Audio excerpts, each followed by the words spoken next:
Você provavelmente já viu esses parâmetros de cálculo utilizados no dimensionamento de concreto armado, mas não entendeu muito bem o que eles significam na equação, e por isso nesse vídeo eu quero trazer aqui uma explicação do que eles significam e como que eles funcionam no dimensionamento do concreto armado. Mas antes de iniciarmos, deixa eu me apresentar. O meu nome é Vitor, eu sou engenheiro civil formado pela Faculdade de Engenharia Civil, Arquitetura e Urbanismo da Unicamp, e vamos falar aqui então dos parâmetros de cálculo do concreto armado, focado mais numa flexão simples. Aqui nós temos uma situação hipotética de flexão simples, em que nós temos uma viga de concreto armado que está resistindo ao esforço de uma carga F, uma carga distribuída. E como nós vimos já em algumas aulas aqui de diagrama de momento fletor, o diagrama dessa estrutura tende a ser uma parábola. Dessa forma, sendo positiva, que significa que as fibras inferiores estão sendo tracionadas e as fibras superiores estão sendo comprimidas. Por esse motivo, como a gente trouxe aqui na aula introdutória de concreto armado, a gente necessita de barras nessa parte que está sendo tracionada, porque o concreto é um péssimo material para resistir a esforços de tração.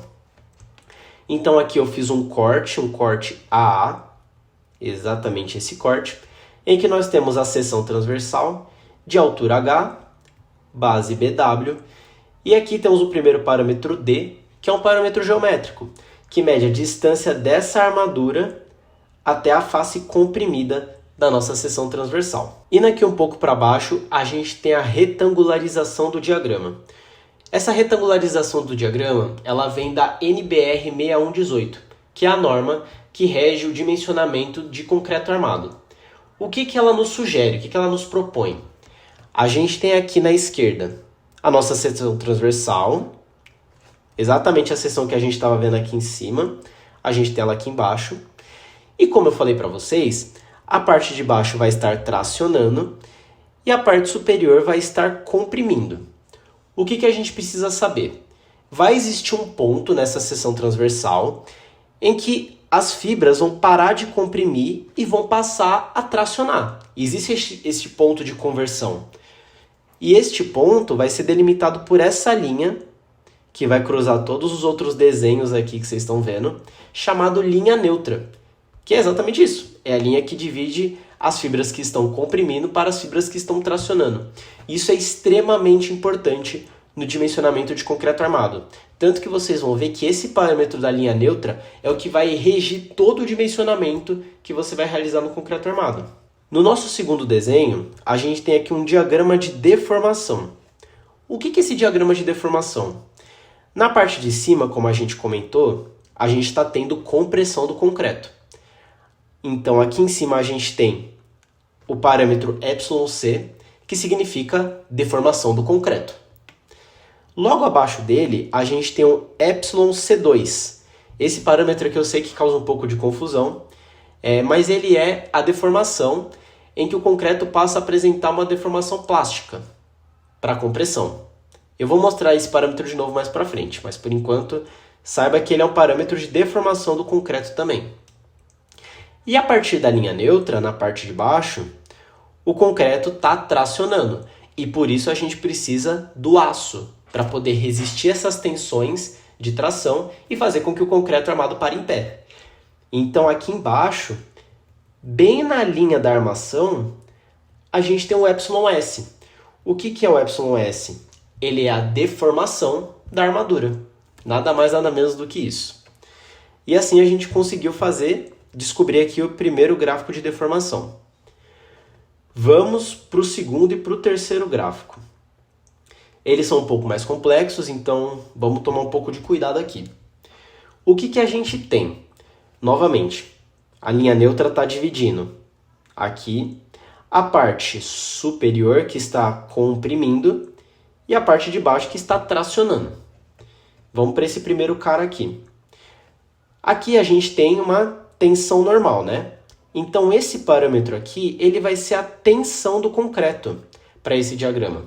Então uma tensão que vale 0,85 vezes NC vezes FCD. Eu já vou explicar o que esses parâmetros significam lá na frente, mas tem a ver com a tensão de compressão do concreto.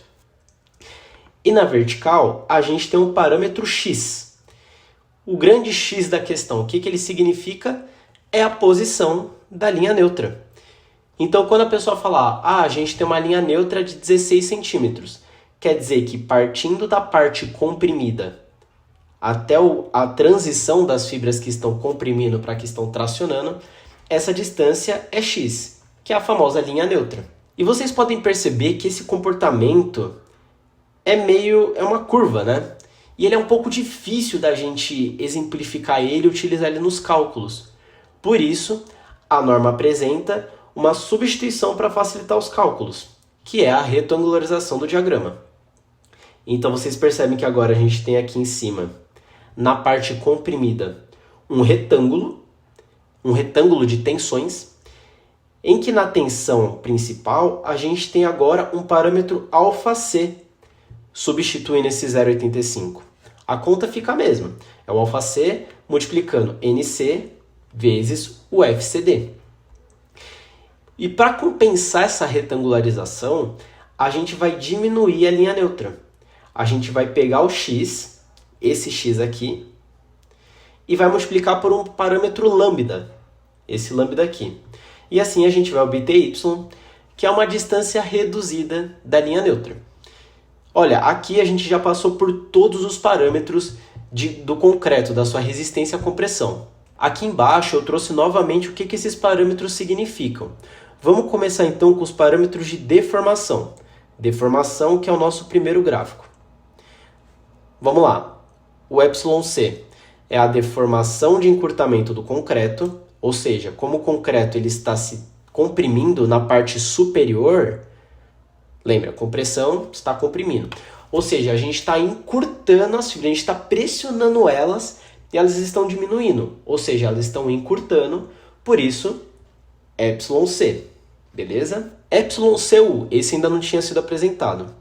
Ele é a deformação de encurtamento última do concreto, ou seja, é a deformação máxima que o concreto consegue ser esmagado. Se você deformar o concreto mais do que isso, ele não resiste. Então, essa aqui é a deformação última do concreto.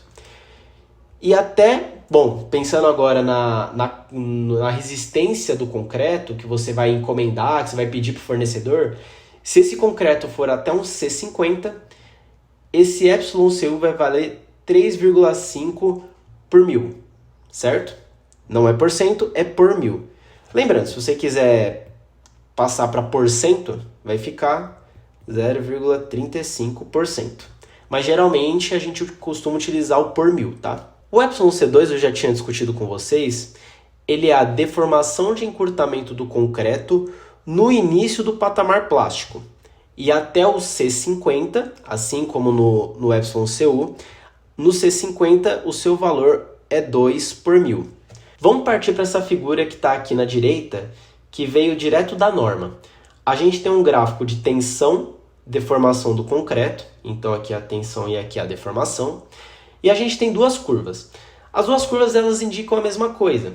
Aqui a gente tem a resistência do concreto, a tensão do concreto, e aqui embaixo a gente tem as deformações, que é o que a gente está interessado agora.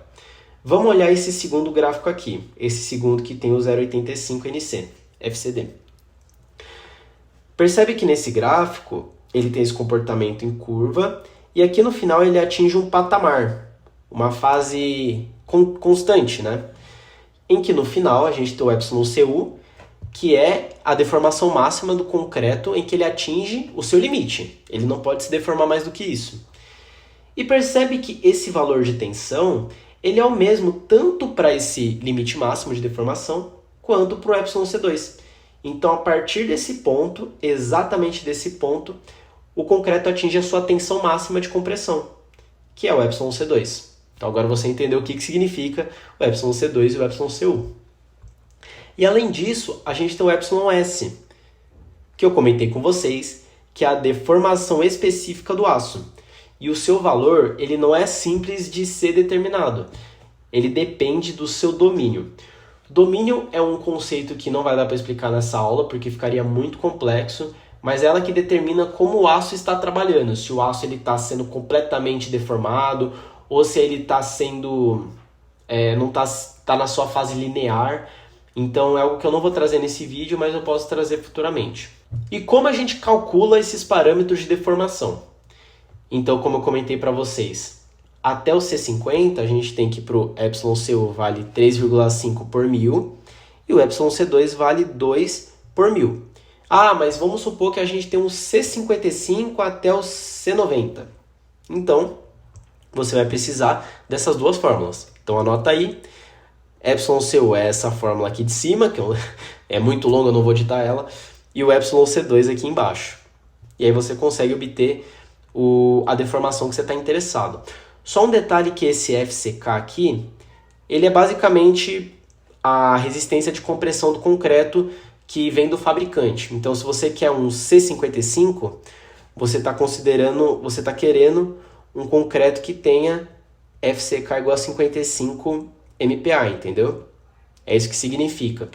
Então, aqui, nesse parâmetro, você trocaria por exemplo, você quer o C55, então aqui você vai trocar por 55, entendeu? Aí vai sair a resposta na unidade de por mil. Agora vamos falar dos parâmetros de tensão. Os parâmetros de tensão, a gente está falando aqui desses dois últimos gráficos, né? O gráfico de tensão normal e o tensão simplificada. Vamos lá. O primeiro fator é o NC. O que ele significa? Ele é um fator que considera a fragilidade do concreto. O concreto, como eu comentei para vocês no outro vídeo de concreto armado, ele é um material muito difícil de você entender o seu comportamento. Ele é um material heterogêneo. Você mistura água, brita, o cimento, e aí fica um material muito difícil de você garantir a sua consistência, entende? Então a gente vai ter vários parâmetros que vão reduzir a sua resistência para que a gente tenha segurança na execução da obra. Porque se a gente considerar os valores como se o concreto fosse um super material, se a gente não ponderar as suas resistências, pode ser que tenha algum problema, por exemplo, na montagem desse concreto, chega lá na obra, ela está com uma resistência reduzida e aí o prédio cai, entendeu? Então a gente vai ter vários parâmetros que vão reduzir essa resistência do concreto. E um deles, como eu apresentei para vocês, é o NC. Então, para concretos que vão até o C40, o seu valor é 1. A partir de 40 a gente vai ver como que calcula depois. Já o ΑC ele está presente no segundo gráfico, né? Ó, o ΑC, o NC. O NC também tem aqui no gráfico de curva, né? No tensão normal. Aqui a gente tem o ΑC substituindo o 0,85. O ΑC é o parâmetro de redução de resistência do concreto na compressão. Foi o que eu falei, vários ponderadores para reduzir a resistência do concreto para a gente garantir a segurança estrutural. E aqui ele vale 0,85 até o C50. Então, se a gente estiver trabalhando até um C50, a gente pode usar o alfa igual a 0,85 e está tudo certo. Agora o FCK e o FCD. O FCK, como eu já dei uma pincelada, ele significa a resistência característica à compressão do concreto. É o quanto que o concreto aguenta de tensão quando ele está sendo comprimido. Então você vai aplicar uma força nele assim, e aí você vai pegar essa força que você está aplicando, dividir pela área, e você vai ter a tensão. E a tensão máxima que o concreto aguenta, que ele resiste, chama FCK. Só que a gente não vai usar o FCK nos cálculos, não ele como a resistência principal. Mas a gente vai ponderar esse valor para que a gente garanta a segurança. E assim surge, por exemplo, o FCD. O FCD vai ser a resistência de cálculo à compressão do concreto. Então é esse valor que a gente vai utilizar nos cálculos para garantir que o concreto está considerando uma parte das suas imperfeições. Então qual que é esse cálculo? FCD é igual a FCK dividido pelo γC. O γC é esse parâmetro redutor que vale 1,4, tá? 1,4, coeficiente de ponderação da resistência do concreto. Show de bola! Vamos para os outros 3 parâmetros que estão faltando. O primeiro deles é o X, que eu comentei com vocês que é a altura da linha neutra, e aqui eu deixei uma marcação nele, porque esse acho que é a principal incógnita que a gente tem no exercício, quando a gente está dimensionando. A gente quer descobrir a posição da linha neutra para que a gente consiga calcular a armação de aço, o quanto de aço que a gente vai precisar. Tudo isso depende da linha neutra. Agora a gente tem o lambda, que se vocês lembrarem aqui, ó, é o parâmetro que multiplica o x para a gente reduzir a linha neutra. Então olha o que ele significa. Parâmetro de retangularização do diagrama de tensões. E aqui a gente tem o valor de 0,8 até o C50. Então, até o C50 pode usar 0,8. E é ele que permite a gente fazer essa retangularização, essa simplificação do diagrama de tensões. E por fim o y, que é a altura da linha neutra simplificada, né? Que é essa alturazinha aqui. Show de bola? Acho que a gente passou por todos os parâmetros do concreto. E aqui estão como calcular os parâmetros de tensão. Até o C40, a gente tem NC igual a 1, αc igual a 0,85 e o lambda igual a 0,8. Aí até o C50, o NC você precisa fazer essa fórmula. Lembrando, o FCK, agora você já sabe o que é o FCK. É a resistência à compressão do concreto em MPa. Então deixa eu deixar aqui em MPa. αc continua 0,85 e o lambda 0,8. E caso ele seja maior que C50, o NC é a mesma fórmula, e o αc tem a sua fórmula, o lambda também, todos em função do FCK, que é dado em MPa, tá? Novamente, MPa. Show de bola? E agora, para nós encerrarmos o vídeo, como calcular a resistência de compressão do concreto. Porque quando a gente for fazer o dimensionamento do concreto armado, a gente precisa saber, então, qual que é a resistência à compressão do concreto. Então, vamos lá. Nós sabemos por teoria que tensão é igual a força sobre a área. Se você não aprendeu isso ainda, eu tenho a nossa aula aqui de propriedade dos materiais em que eu explico o que significa tensão. E nós queremos que a força seja igual à resistência do concreto, né? Resistência do concreto à compressão.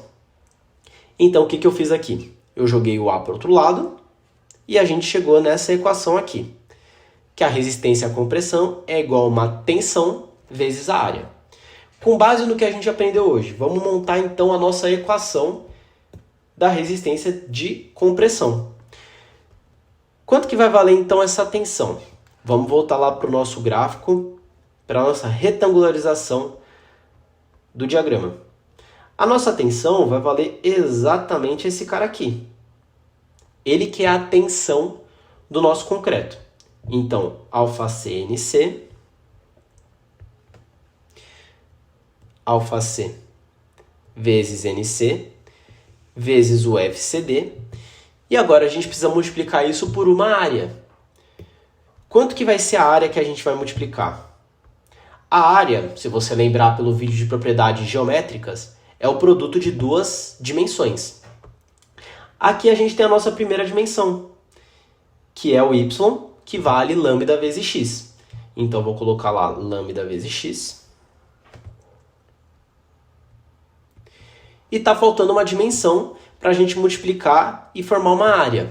Qual que é essa dimensão que está faltando? E aqui que muitas vezes eu já esqueci durante os meus exercícios, é a base BW, porque a gente tem que calcular por todo o comprimento da nossa viga. Então, basta a gente multiplicar aqui por BW. E pessoal, assim a gente conseguiu obter a nossa reação de compressão do concreto. E qual que vai ser o nosso objetivo lá na frente? Descobrir o valor desse cara aqui. Porque o αc a gente tem, o NC a gente tem, a FCD a gente tem, o lambda a gente tem, a BW a gente tem. A única coisa que está faltando é o x. E para a gente obter ele, a gente vai precisar saber quanto que é o esforço que está sendo aplicado na viga e as propriedades do nosso aço, que vai ficar para uma próxima aula de como dimensionar o concreto armado. Eu espero que vocês tenham gostado. Se vocês tiverem alguma dúvida, pode deixar nos comentários. Deixa o like que me ajuda muito. E é isso, galera. Até mais.